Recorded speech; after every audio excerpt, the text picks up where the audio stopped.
विद्यार्थियों, मैं Manoj Chopra, assistant professor history, government PG college Pratapgarh, आज आपके साथ गोविंद गुरु जनजातीय विश्वविद्यालय बांसवाड़ा द्वारा इस सत्र में आयोजित की जाने वाली कॉलेज परीक्षाओं से संबंधित एक बहुत ही महत्वपूर्ण टॉपिक पर चर्चा करूंगा, क्योंकि कोरोना महामारी के कारण इस सत्र में यूनिवर्सिटी के द्वारा परीक्षा पैटर्न में कुछ परिवर्तन किए गए हैं और ये परिवर्तन यूजी और पीजी सभी कक्षाओं के लिए इसी सत्र के लिए लागू हैं।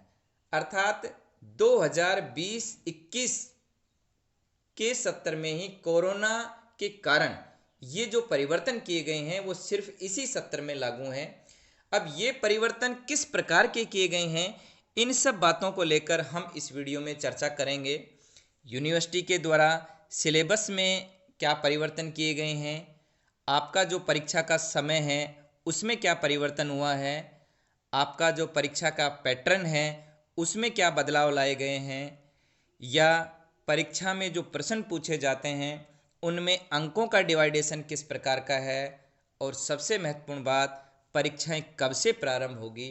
ऐसी सब बातों को हमने इस वीडियो में समझाने का प्रयास किया है।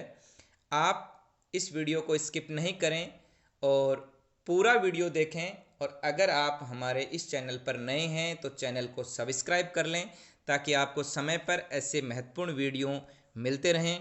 सबसे पहले हम बात करते हैं सब्जेक्ट सिलेबस की। यूनिवर्सिटी के द्वारा इस सत्र में चाहे वो कोई सी भी कक्षा हो, बीए, बीएससी, बीकॉम या एमए, एमएससी, एमकॉम या प्रवेश और फाइनल पीजी की, उनके किसी भी विषय में सिलेबस में किसी भी प्रकार की कोई कटौती नहीं की गई है। अर्थात आपका जो पेपर होगा उसमें आपके संपूर्ण सिलेबस में से ही प्रश्न पूछे जाएंगे। आपके प्रत्येक विषय का सिलेबस 5 यूनिटों में बटा हुआ है, 5 इकाइयों में बटा हुआ है। उन 5 इकाइयों से ही आपके पेपर में प्रश्न पूछे जाएंगे। मतलब यूनिवर्सिटी के द्वारा सिलेबस में किसी भी प्रकार की कोई कटौती नहीं की गई है। सिलेबस की प्रत्येक यूनिट में से आपके पेपर में प्रश्न पूछे जाएंगे। अगर हम समय की बात करते हैं तो यूनिवर्सिटी के द्वारा समय में कटौती की गई है। सिलेबस में कोई कटौती नहीं, लेकिन समय आपको पेपर हल करने के लिए पहले 3 घंटे मिलते थे, अब आपको वो पेपर सिर्फ 2 घंटे में हल करना होगा। अर्थात आपका जो परीक्षा का समय है वो इस सत्र में, ध्यान रहे विद्यार्थियों कि ये परिवर्तन सिर्फ इसी सत्र के लिए है। आपका परीक्षा का समय सिर्फ 2 घंटे निर्धारित है। चाहे किसी भी विषय का पेपर हो, चाहे बीए, बीएससी, बीकॉम या एमए, एमएससी, एमकॉम, उसके पेपर का समय सिर्फ 2 घंटे निर्धारित है। अब सिलेबस में कोई कटौती नहीं की गई है, लेकिन परीक्षा के समय को घटा दिया गया है। तो फिर बदलाव क्या किए गए हैं? सबसे महत्वपूर्ण बात यह है कि परीक्षा के पेपर में जो 5 इकाइयों से जो प्रश्न पूछे जाएंगे उनमें से आपको हल सिर्फ 3 इकाइयों से ही करने हैं। अर्थात आपके पेपर में प्रश्न तो आपके सिलेबस की 5 यूनिटों से आएंगे, लेकिन आपको कोई भी 3 यूनिटों से ही प्रश्न हल करने हैं। मतलब आपको पूरे की पूरे 5 यूनिटों को हल नहीं करना है, सिर्फ कोई भी 3 यूनिटें, चाहे पहली, दूसरी, तीसरी या दूसरी, तीसरी, चौथी या पहली, चौथी, पांचवी, मतलब कोई भी आप 3 यूनिटों से ही आपको उन प्रश्नों को हल करना है। एक तरीके से यूनिवर्सिटी के द्वारा आपको सिलेबस को हल करने में 40% की रियायत दे दी गई है। अर्थात अगर आप 60% सिलेबस भी पढ़ लेते हैं तो आप 100% पेपर को हल कर सकते हैं। 100% सिलेबस में से आपको सिर्फ 60% सिलेबस ही हल करना है, क्योंकि 5 यूनिटों में से आपको सिर्फ 3 यूनिटें हल करनी है। साधारण सी भाषा में कहूँ कि आप कोई भी अपने विषय की 3 यूनिटें तैयार कर लें। वो यूनिटें आपके इंटरेस्ट की कोई भी हो सकती हैं, और क्योंकि सिलेबस की प्रत्येक यूनिट से प्रश्न आएंगे, ऐसा नहीं है कि किसी यूनिट से कोई प्रश्न नहीं आए। अब आप जो भी कोई 3 यूनिटें तैयार कर लेते हैं तो आपको करनी भी सिर्फ 3 यूनिटें ही हैं, क्योंकि प्रश्न तो 5 यूनिटों से आएंगे लेकिन हल आपको सिर्फ 3 यूनिटें करनी है। कोई भी 3 यूनिटों से आपको प्रश्न अगर आप हल करते हैं तो आपका 100% पेपर हल हो जाता है। हम और इसको अंकों के विभाजन से समझते हैं।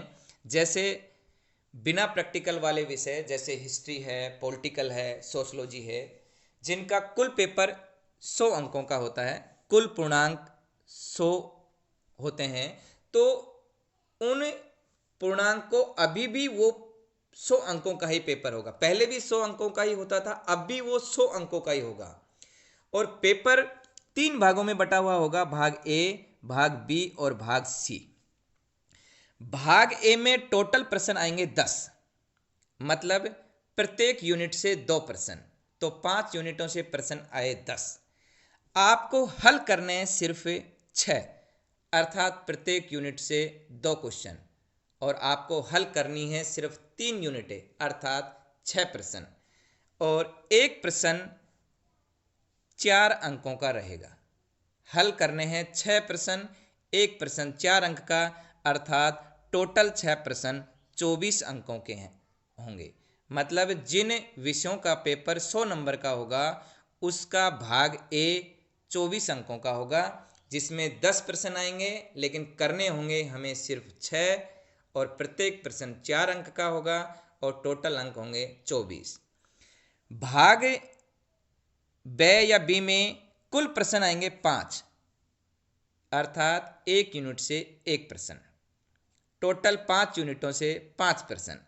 करने हैं आपको सिर्फ 3 प्रश्न, कोई भी 3 प्रश्न, किसी भी यूनिटों से करें आप 3 प्रश्न, और एक प्रश्न रहेगा 18 नंबर का, और 3 प्रश्न इस प्रकार रहेंगे 54 अंकों के।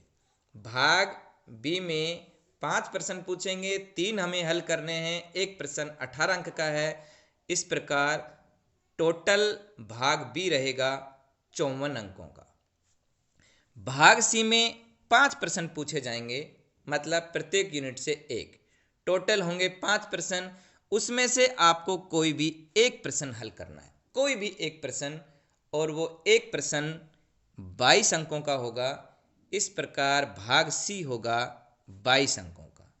भाग ए में अति लघुतरात्मक प्रश्न होंगे, छोटे प्रश्न होंगे, शब्द सीमा जिनकी 50 शब्द होगी। भाग बी में लघुतरात्मक प्रश्न होंगे जिनकी शब्द सीमा 250 शब्द होंगी, और भाग सी में एक प्रश्न जिसकी शब्द सीमा 300 शब्द होंगे। अर्थात शब्द सीमा वही है लेकिन अंकों का भार बढ़ा दिया गया है।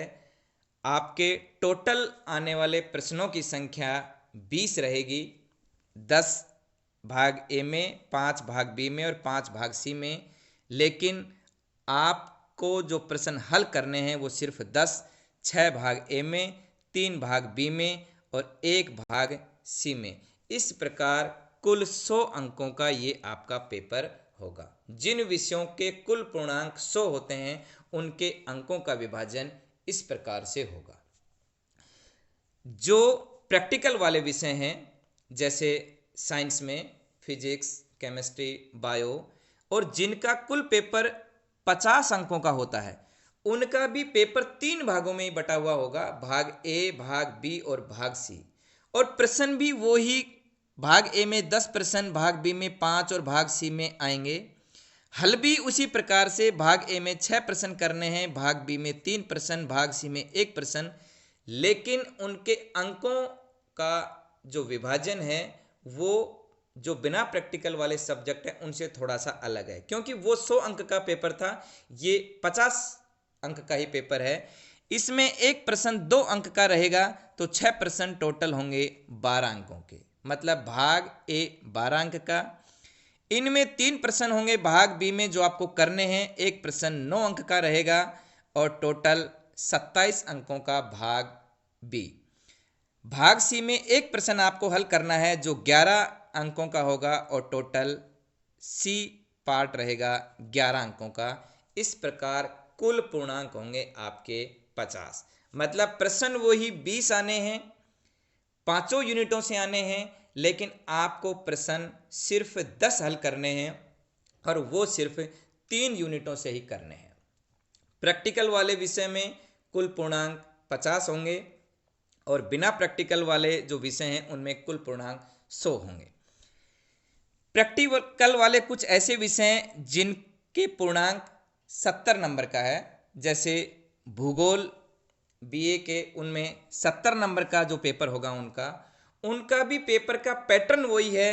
भाग ए, भाग बी और भाग सी तीनों पार्टों में बटा हुआ है। वही भाग ए में 10 प्रश्न, भाग बी में 5 प्रश्न, भाग सी में 5 प्रश्न करने आपको वही ए पार्ट में 6 करने होंगे, बी में 3 और भाग सी में 1।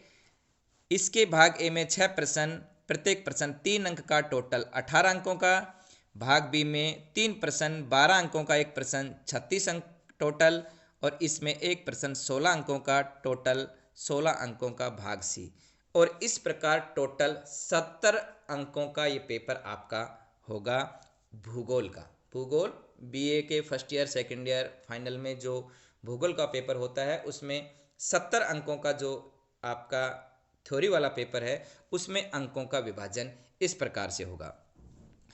इसके अलावा होम साइंस जिनका कुल पूर्णांक 75 अंकों का जो पेपर होता है, थ्योरी का पेपर उनका 75 नंबरों का होता है, उनमें भी क्वेश्चन तो उसी प्रकार से पूछे जाएंगे, लेकिन उनमें एक प्रश्न जो आप 6 प्रश्न करेंगे पार्ट ए में, वो एक प्रश्न 4 अंक का रहेगा, तो भाग ए 24 अंकों का, भाग बी 36 अंकों का और भाग सी 15 अंकों का रहेगा। इस प्रकार टोटल कुल पूर्णांक 75 अंकों का रहेगा।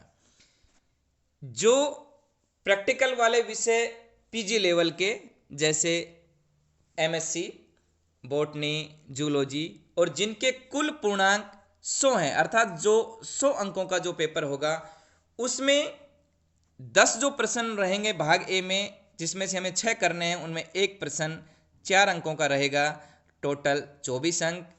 भाग बी में एक प्रश्न 12 अंकों का रहेगा, टोटल 36 अंक। और भाग सी में एक प्रश्न 20 अंकों का रहेगा और टोटल 20 अंक। और इस प्रकार से कुल पूर्णांक इनके 80 होंगे। कुछ तकनीकी विषय कंप्यूटर से संबंधित जिनके कुल पूर्णांक 65 होते हैं, उनका भी पैटर्न सेम वही है कि कुल प्रश्न आएंगे 20, करने हैं सिर्फ 10, लेकिन अंकों का भार अलग अलग है। जैसे इसमें 6 प्रश्न, प्रत्येक प्रश्न 3 अंक का, कुल अंक 18।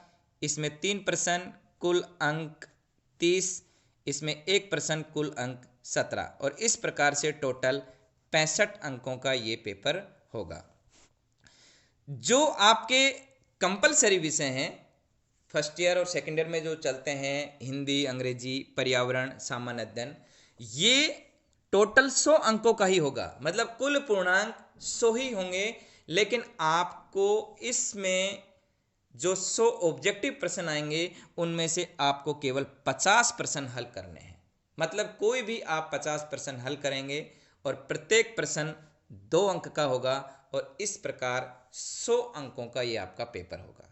जो कंपलसरी सब्जेक्ट, जो 4 कंपलसरी सब्जेक्ट चलते हैं, जिनमें 2 फर्स्ट ईयर में होते हैं और 2 सेकेंड ईयर में, इनमें ऑब्जेक्टिव प्रश्न पूछे जाते हैं। इनमें ये रियायत दी गई है कि 100 प्रश्न में से आप कोई भी 50 प्रश्न हल करें और एक प्रश्न 2 अंकों का होगा।